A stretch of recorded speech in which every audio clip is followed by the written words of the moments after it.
انہوں نے ہی 2015 میں بیان دیا تھا کہ آسٹریلیا کی زمین کو مسجدوں سے پاک کر دینا چاہیے، لیکن دنیا اس وقت حیران رہ گئی جب انہوں نے اسی مسجد میں جا کر سرے عام کلمہ پڑھ کے اپنے مسلمان ہونے کا اعلان کر دیا۔ شیرمن برگس نے صرف اسلام ہی قبول نہیں کیا بلکہ انہوں نے اپنی فیس بک پروفائل پر فلسطین کا جھنڈا لگا کر مسجد اقصی کی آزادی کا علم بھی بلند کر دیا۔ شیرمن برگس کی مانے تو جلد ہی ان کے سینکڑوں ساتھی سرے عام اسلام قبول کر آسٹریلیا میں ایک نیا اتہاس رچیں گے۔ شیرمن برگس کے اسلام قبول کرنے کے بعد پوری دنیا کے مسلمانوں میں جشن کا ماحول بن چکا ہے۔ پوری دنیا کے مسلمان شیرمن برگس کو مبارکباد دے رہے ہیں۔ برگس کی مانے تو انہیں پتہ ہی نہیں تھا کہ مسلمان اتنے نرم دل اور پیارے ہوتے ہیں۔ انہوں نے تو اپنے دشمن کو معاف کر کے گلے لگا لیا۔ جب بھی کسی کی ضرورت ہوتی ہے یہ مسلمان قوم اس کے ساتھ کھڑی رہتی ہے۔ شیرمن برگس کا جنم آسٹریلیا کے ایک عیسائی پریوار میں ہوا تھا۔ وہ شروعات سے ہی ایک کٹر عیسائی تھے جن کے دل میں مسلمانوں کے لیے ذرا بھی ہمدردی نہیں تھی۔ وہ آسٹریلیا کے اس یونائٹڈ پیٹریوٹک فرنٹ کا حصہ تھے جو مسلمانوں کو مارنے پیٹنے اور پرتاڑت کرنے کا کام کرتی ہے۔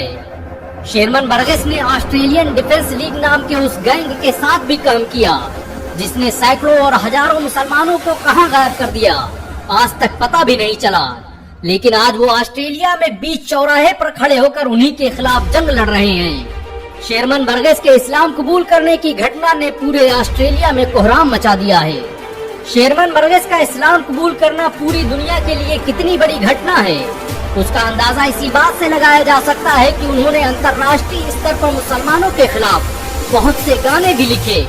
وہ خود ایک سوشل میڈیا کیمپین چلاتے تھے جس میں مسلمانوں کے خلاف باتیں کی جاتی تھیں۔ شیرمن برگس نے اسلام قبول کرنے کے بعد تو یہاں تک کہہ دیا کہ امریکہ اور پشچمی دیش لوگوں کی حفاظت نہیں کر سکتے، وہ اپنے اخلاق اور پارمپرک مولیوں کی حفاظت نہیں کر پائے تو آپ ان سے کیا امید رکھتے ہیں؟ ایسے میں اب اس دنیا کی آخری امید اسلام ہے اور وہ اس مہان دھرم کو سویکار کر رہے ہیں۔ اسلام قبول کرنے کے پہلے شیرمن برگس ان لوگوں میں سے تھے جو مسلمانوں کو نفرت کی نگاہوں سے دیکھتے تھے۔ انہوں نے اسی نفرت کی آگ میں جھلس کر قرآن کو پڑھنا شروع کیا تھا، لیکن جلد ہی انہیں لگنے لگا کہ اسلام ہی سچا مذہب ہے اور آخرکار انہوں نے اسلام قبول کر لیا۔ اقبال نے سچ ہی تو کہا تھا کہ ہے آیا یورش و تاتار کے افسانے سے، پاسباں مل گئے کعبے کو صنم کھانے سے۔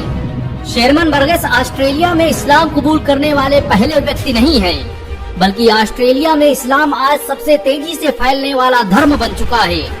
آج آسٹریلیا میں لوگ قرآن کو پڑھ کر اور سمجھ کر مسلمان بن رہے ہیں۔ آسٹریلیا میں جس تیزی سے لوگ اسلام قبول کر رہے ہیں اس سے تو لگتا ہے کہ آنے والا وقت مسلمانوں کا ہے۔ اسلام قبول کرنے کے بعد شیرمن برگس مسلمانوں کے ہیرو بن چکے ہیں۔ پوری دنیا کے مسلمان انہیں فیس بک، ٹویٹر اور یوٹیوب پر بدھائی دے رہے ہیں۔ ویسے آپ بھی شیرمن برگس کو مبارکباد دینے کے علاوہ ایک اور کام کر سکتے ہیں اور وہ ہے اس ویڈیو کو 1 لاکھ لائک تک پہنچانا۔ اگر ایک مسلمان ہونے کے ناطے آپ کو گرو محسوس ہوا ہو تو اس ویڈیو کو لائک اور شیئر ضرور کریں۔ ایسی اور ویڈیو کو دیکھنے کے لیے ہمارے چینل۔ امریکہ کے مشہور پادری ہلیرین ہیگی کے اسلام قبول کرنے کے بعد اب آسٹریلیا کے سب سے بڑے عیسائی اور مسلم ورودھی نیتا شیرمن برگس نے اسلام قبول کر پوری دنیا میں تہلکہ مچا دیا ہے۔ شیرمن برگس آسٹریلیا کے ان لوگوں میں سے تھے جنہیں اسلام کا سب سے بڑا دشمن مانا جاتا تھا۔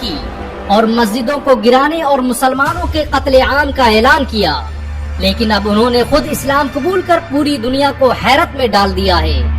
اور طلب ہو کہ شیرمن برگس وہی انسان ہے جنہوں نے کہا تھا کہ اسلام دنیا کے لیے کینسر ہے اور اسے ختم کر دینا چاہیے، لیکن وقت کی ستم ظریفی تو دیکھیے کہ شیرمن برگس جس اسلام کو مٹانے کی بات کر رہے تھے آج اسی اسلام کے پرچار پرسار کا کام کر رہے ہیں۔ شیرمن برگس نے امریکہ کے ہلیرین ہیگی کی طرح ہی قرآن میں کمیاں نکالنے کے لیے قرآن کو پڑھنا شروع کیا تھا، لیکن کمیاں نکالتے نکالتے وہ خود ہی مسلمان بن گئے۔ انہوں نے کہا کہ آج پشچمی دیشوں اور عیسائی دنیا میں شراب، ڈرگس جیسی جو بیماریاں پھیل رہی ہیں وہ جلد ہی پوری پشچمی سبھیتا کو برباد کر دیں گی۔ عیسائی دھرم میں اب وہ طاقت نہیں کہ وہ ان برائیوں کا مقابلہ کر سکے۔ اگر کوئی دھرم اور کوئی مذہب ان برائیوں کا مقابلہ کر سکتا ہے تو وہ ہے اسلام۔